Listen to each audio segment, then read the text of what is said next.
cancel culture now is so many people across all networks are canceled for just, again, like Sharon Osbourne defending Piers Morgan not being racist, and what Sharon felt like what Piers said was not racist, and then kind of went back and forth with her co-host, which then people felt was also racist. But it's like, okay, compared to what, like, some real legit racist stuff, like that's really just Sharon's opinion. And maybe you think that she was, aggressive as a white woman towards her Black co-host, but still it's like, does that warrant?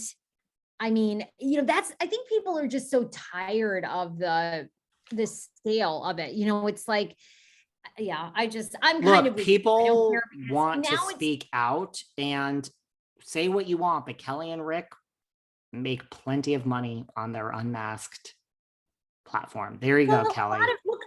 People forget this is what because again, I keep going back to TikTok, but anyway, people forget, like, this past presidential election, President Biden won in some states by like 25,000 votes, people, 40,000. I mean, we are a country that is 50-50. I mean, I say this all the time, both times when Trump won and Biden, like we haven't had an election in the past 8 years that was like a landslide. So no, there is no landslide. I mean, so many people agree with what Kelly and Rick put out.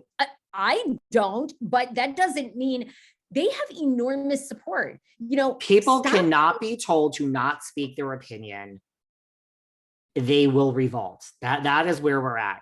I agree with you. That is different than pure, dire hatred and racism. They are two different things. I agree with you. Not everyone agrees with us. We'll be called racist for this conversation right here, right now. But the bottom line is that's right. So that's where Kelly and Rick have momentum, and people are thrilled to listen to them because they are giving a voice to people that feel that they can't say something because they're going to be canceled. And that is not sustainable. That's not as we go forward. Right. Well, I think you're seeing the tide change, which is a little bit. Yeah, a little bit. So those are the new shows. We have $1 Million back, which I love the $1 Million listings. I mean, no real surprises, but the Leva thing, I didn't see that coming. And Vanderpump is back, and that's a little shocking. Andy mentioned his favorite 3 housewives. Did you see this? Yes. Okay, are we shocked? Teresa, of course, Countess Lu, and who was the third? Kandi Burruss. I didn't see that one coming. I know, I didn't know. And don't get me wrong, guys. Let's just stay focused that Andy works for Bravo. And no one is making this list of his that's not currently on Bravo. So for everyone that says, why isn't Nene on? Well, I mean, I don't think he's really thrilled with Nene these days. I mean, he's had issues with Bethany. He would take her back, but like, it's current. He's just current. But Luann does not shock me. I know Luann well, and it's clear to me that Kim D and I fight to the death every week on Patreon. He's like, Andy hates Teresa. I'm like, Kim, you need to step out of yourself. And you need to, I know you don't like Teresa, but you need to be objective. That's what we do here behind the velvet rope. It's not our personal opinions of who we like and don't like. Andy loves Teresa, loves. So whether all these listeners right now, you love her or hate her, Andy loves her. And that does not shock me. He loves Luann. That does not shock me. I've known that for years. And it's not that I guess I never really thought about, because when I think of Atlanta, I always thought it was Nene and Andy before all of this, but it doesn't shock me that he loves Kandi. Nope, it doesn't shock me at all. We actually talked about that this past week on my show. She gives a reason why she thinks she's on the list. And she said, because it's out now, Andy said to her, you know what it is? You never ask. You never ask to have something edited, taken out. Like Kandi is, she said, this is what Andy told me, that she's just... And I'm like, yeah, the amount of housewives that scream and bother him, like Jill Zarin, hi Jill, of like what to take out and what to do and all of that.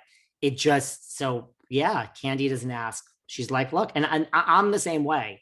If I go on some other podcast and then it's like, I'm like, oh shit, I did fucking say that. That is such a rarity, by the way, for people listening to this or watching. That is such a rarity because David and I know how many times we have to send questions beforehand to publicists and we're asked to edit this and we're asked to take that. I mean, the amount of times. So that's why cool. I will never, I am not a hypocrite. I will never do it. I don't care. I could say, first of all, I'm a lawyer, so ask me anything I can handle. If I don't want to answer something, I will tell you I'm not interested in answering that. Thank you. But I'm like an open book. And to me, it's like there are absolutely times I've been on other podcasts where I see the little clips they're using and I'm like, oh, I'm cringing. Did I really say that about this person or whatever? And I'm like, I never ask someone to take it down. It's like, if I said it, shame on you, David. Shame on you for opening your big, stupid fucking mouth. With no alcohol. I don't do podcasts for my own with alcohol once or twice. That's it. So it's like, I said it. Sorry, you deal with the fucking repercussions, little boy. Too bad if you don't like it.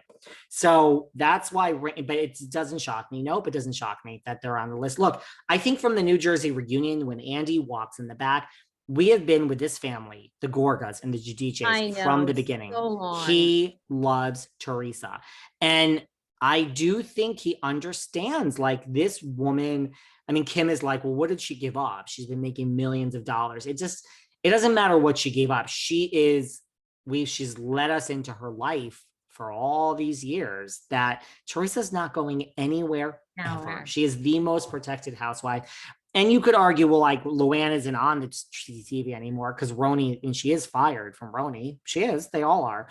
But she'll be on the OG show whenever it comes around. So this doesn't shock me. Totally. We're not done with Luann. David, I love you. I have to leave you.